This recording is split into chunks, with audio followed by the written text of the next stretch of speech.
Bon, alors une fois n'est pas coutume pour Talking About a Revolution, on va commencer par apprendre d'abord la rythmique, parce que vous verrez que les accords se placent sur la rythmique et non pas l'inverse. En tout cas, ce serait trop difficile à expliquer. Alors la rythmique, à quoi elle ressemble? À ça. C'est la rythmique la plus connue du monde, hein, le truc le plus classique. Donc je vais vous la décomposer. On va commencer par faire un coup vers le bas sur le premier temps. On a un coup vers le haut ensuite dans le vide, sur le Et du 1. Puis après on a le 2 Et en bas haut. Le 3, on joue pas les cordes, donc on fait un coup vers le bas dans le vide. Le Et, c'est notre contretemps vers le haut. 4 Et. Donc si on fait juste ça, on fait 1 et 2 et 3 et 4 et 1, 2 et 3 et 4 et ta, ta, ta, ta, ta, ta. Voilà. Si on l'accélère un petit peu, voilà. Elle n'est pas extrêmement difficile, vous l'avez probablement déjà apprise dans d'autres morceaux. Mais bon, si vous ne la connaissez pas, il faut bien la maîtriser pour être sûr de pouvoir jouer le morceau correctement. On va rajouter cependant un petit truc qui peut être sympa à faire. C'est pas obligatoire, hein, mais ça peut vous aider pour le changement d'accord. Vous verrez, on en reparlera dans la deuxième partie. Mais prenons un accord comme un sol majeur. Hein. Si on faisait la rythmique qu'on vient d'apprendre, ça nous fait ceci.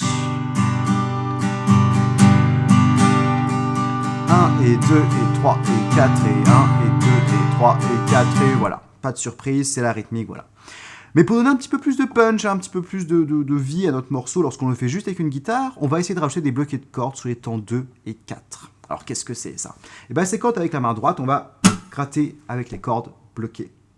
On va le faire sur le temps 2, donc sur le deuxième coup vers le bas, et sur le temps 4, donc le dernier coup vers le bas avant le coup vers le haut.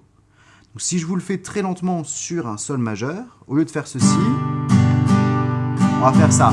1, 2 et 3 et 4 et 1 et 2 et 3 et 4 et 1.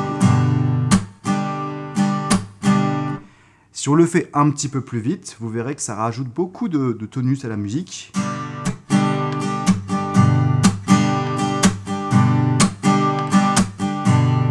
Quand on fait ça, en fait, ça va jouer le rôle du batteur ou du percussionniste qui n'est pas là lorsque vous êtes juste avec votre guitare. Si par contre vous êtes accompagné par un batteur percussionniste, vous n'êtes pas obligé de faire ces coups bloqués. Mais voilà, c'est à peu près tout ce qu'il y a à dire sur la rythmique. Assurez-vous bien de bien la connaître, de bien la travailler, de bien savoir la faire par cœur sans faute avant de passer aux accords, parce que sinon vous n'arriverez pas à caler vos accords sur la rythmique. Donc je vous vois tout de suite dans la partie suivante pour qu'on apprenne un petit peu ces accords à la main gauche.